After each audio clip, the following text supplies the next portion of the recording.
Hello everybody, my name is Redwin and welcome to Somsburg. This is my latest castle and today we are going to tour it. So, right off the bat here, we're here at the front gate and you'll notice this is a very, very historical design. It may look purely aesthetic, but this front portion here is actually called a bretèche. And what that does is you have these little things on the bottom called machicolations, if I'm pronouncing that right. And what that would allow the defenders to do is shoot down and drop things at people here attacking the gate. Now you may notice these towers are the only towers that are exceptionally large and also roofed. The reason for that is because this portion of the castle wall, or the Enciente, I believe it's called, is the gatehouse, which is actually one of the most prioritized positions in a fortress to fortify. Because obviously this is the easiest point of entry to gain access to a castle. So while, you could scale the wall with ladders or with a siege tower, if you could even run it up this hill, this would be your primary point of entry, and therefore it would be not only, in the case of Amont Bailey, the first upgraded to stonework, but also the most well defended. So, if we come inside here, you can actually walk through these gates. We get this nice little portcullis sort of gatehouse section here. I thought about doing something extended here and doing like a tiered gatehouse, but I decided to keep things simple just with how large a scope of a build this was. So if we come inside here, you'll also notice these walls are pretty damn thick. That's actually, I'm quite proud of that.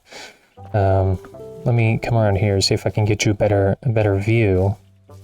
There we are. So look at this wall here. It's actually a layer of 2 of the Tiny Glade wall brushes that are filled in with the smallest circle I could get out of a tower, which actually forms what's called a wall walk. Now, it's not exactly accessible in this sort of diorama because it's a very compact design. You can't actually walk through the window doors. But if you want to thicken up your walls to be defensible, that is a good way to do it. I actually haven't seen anyone make those before, at least from what I've followed in the community. I could be totally wrong, as I wouldn't be surprised. It's not like the most profound concept, but I came up with that, and at least on my own for myself, so I'm quite proud of that. Stepping through the gatehouse here, we have the Outer Bailey, I believe it's called. Either that or there's a couple different names from what I was reading.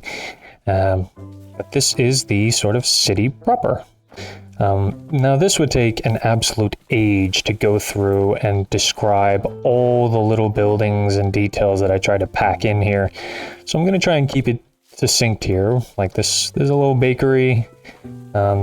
Coming through here, this is one of those sliced kind of wall snippet staircases I've seen people do. I learned that from some very, very cool Tiny Glade YouTubers. That is my old gnome house door concept.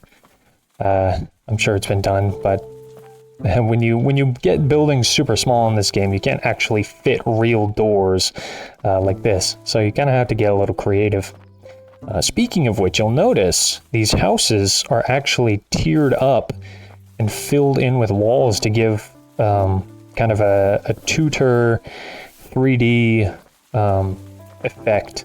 I did that to most of the houses in this castle because I think it just looks so delightful to have it kind of escalated right that. Now you'll notice in some parts, like right here, it's not the most precise art because if you raise the wall too high, those wooden pillars will just disappear. So you got to really play with it. Over here, this is how I imagined a tavern with this nice wide gate here. I think you can actually kind of walk inside. some little gnome huts. That's an old classic of mine. Right over here, I discovered in the latest update, you can actually move furniture around. So So I turned this into a little park section here where, you know, an elderly carpenter could take a seat and look over the flowers and the sun, the sky and all that. I imagine this is sort of the lower income portion of the castle. Very kind of cookie cutter houses, no windows. Technically speaking, historically, none of these houses would have windows, at least for the period I'm kind of considering, just like late 14th, early 15th. There might have been windows, but I don't know. I'm still very new to studying the history of all this, so forgive any anachronisms. Up here, we have this little staircase to a little church, little chapel. It's nice and quaint, nothing sort of cathedral-esque, or perhaps this is some sort of observatory, or perhaps an apothecary. There's actually up this way, if we go through this path here, walking through. I love these laundry things. I think they're such a nice touch. I wish you could get them with like the little triangle flags. I think I've seen people do it, but I wasn't able to actually figure it out myself. There's another one. Here we are. This is the church proper, or perhaps a monastery. I was actually reading, or I saw a video. Apparently, as a traveler in the Middle Ages, these were often places you could seek food and lodging, because part of Christianity was to, you know, help the wayfaring and the needy and the poor, which is pretty cool. Certainly a lot more palatable than the Crusades, but walking along here, actually, I think if I can sprint a little here, run! Aha! Over here we have the, I guess, eastern or western gatehouse here. This is just a separate entrance that leads out into the forest, but I made a second one of these, just because I had so much fun with the first, and typically with a castle or a city of this size, you wouldn't have just one gatehouse. That would just be incredibly inconvenient for the people that live there and trade there and travel there. Yeah. So we're going to come through here. We'll go ahead, run through this city between all the buildings. There's a couple spots in here are a little plain, but I tried to have a healthy balance between, you know, sort of ahistorical things like a window like this, at least for the period I was looking at, and also keeping the buildings interesting to look at. Like I'm sure this tiered, you know, stone and timber work and all that, the Tudor style, that might be a completely separate period. I'm not entirely sure. So it's kind of a balance between fantastical elements and, you know, keeping things historical.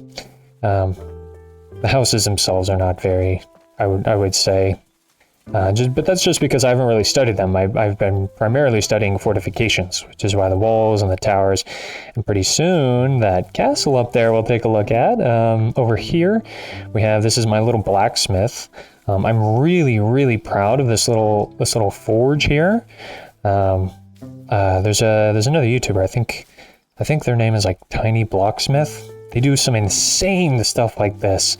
And it kind of inspired me, related to some of my old Minecraft builds, just to throw like a furnace or what have you here next to the anvil. I wish they'd add more kind of like tradesman furniture like this.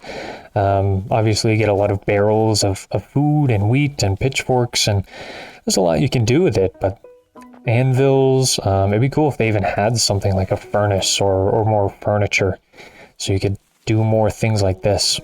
I'm not sure. Perhaps there's a healthy balance between, you know, coming up with things like this and being provided things like this. The developers are trying to find. I wonder if I can step through here. Ah, okay. So this is the first house, or maybe one of the only houses that are actually kind of walkable. I've still not learned how to do interior stuff, especially with a building that small. I'm not so sure I could do much with that, but perhaps that's something I'll experiment with in the future. Up here we have, this was kind of a double non-specific build. I thought of it first, this building here is kind of an academy, or like a school, or a masonry's guild, or sort of all of those things in one building, where the tradesmen and the higher folk could look out over the rest of the city, but have their own specific location. The higher class, which is why the blacksmith is up here, because blacksmiths were very, very highly compensated trades. This, I imagined, was sort of a barracks. I tried out that little timber archway thing that a lot of Tiny Glade creators like to do. I didn't get very fancy with it because I'm still pretty new to this game, but I think it turned out all right. And up here is where I got kind of lazy, I'll admit. This stepway up to this glorious castle, I filled with sort of training things. So I imagine this is like a row of training dummies to practice your sword work or mace work or what have you.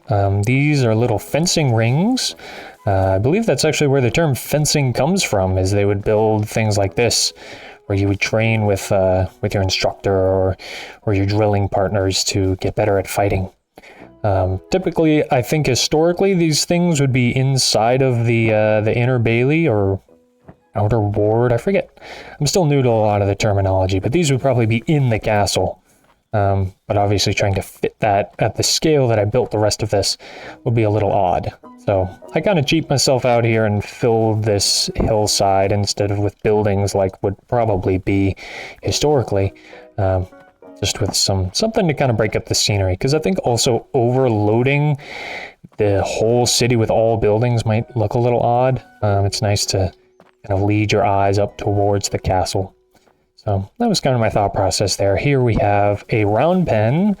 I have no idea if this is even remotely historical, but in horseback riding, you have things like this to train canters, sitting, all that fancy fun stuff, a lot of groundwork. That pole wouldn't be there in an actual round pen. But I thought, what better thing to put in with all this other training stuff than a round pen for horse work. So that's what that is. And up here we have this sort of tiny gatehouse. As I got into this castle proper, I had to really shrink things down so I could cram a lot of detail in there. I think it turned out rather nice. We step inside and we have... Oh, can I not walk through here? Well, that's embarrassing. 1 second. Let's try this again. We step in here, and I don't even know if I can fit through this. Oh, I can. It's a tight fit. I guess a accurate choke point for the invaders, or just a point of obnoxious pressure for the people that actually live here. But in here we have I believe this is called the Inner Bailey, or Inner Ward, something like that. We have this little kind of podunk tree pot thing here in the center. I couldn't get the terrain any higher, so it's more of a bush, really. But we have this church, castle structure, portion of here, over here.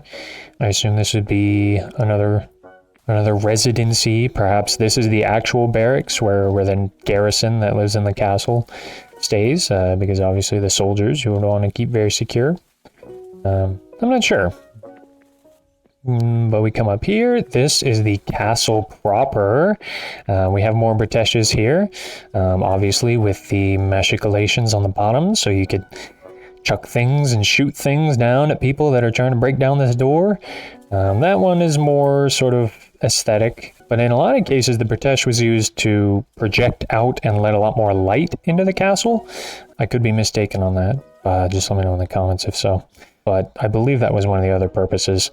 And another purpose that is a very common factoid about castles is that a lot of the times those were made as latrines. So you would shit out into the little portion of the street here, and typically I think it would be over a moat or something like that, and the peasants would actually be paid to shovel that out like once a year, or I believe. There's a little history fact for you. Over here was my attempt at packing a stable into, or stables into a very small building. So these are all the stalls. This, I imagine, is the entry door. I really, really wish you could walk through these. If I had to pick one feature that the developers would add, I think it'd be that. Because I think it'd be really cool to actually go through those. But yeah, this is the little stables. So you would keep all the horses up here, nice and fortified. And then the castle, I believe... Nope. Okay, I can't step in there, right? Because that's another window door. That's a shame. Yeah, so I wish, but it still looks very nice. You'll notice along the top rim there are more machicolations. The crenellations up top, those are for hiding between, so you could shoot and hide and find cover. And that floor up there, I believe, yeah, so now that we're done here, I can scope out of here, just take a look. This up here, I believe, was actually called the fighting floor of the keep, and this is where soldiers would all line up and come up here, and you would have a really, really good vantage point to shoot down at attackers, which is pretty cool. But yeah, so that is Somsburg.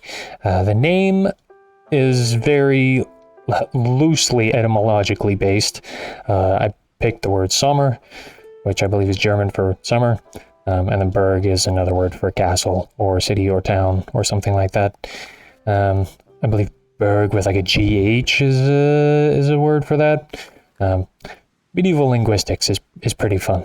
My buddy would know more about that. So that was just, I imagine this as a very southern, obviously the choice of like a chert-like stone here, and the red roof, I think, lends to the warm atmosphere of this castle.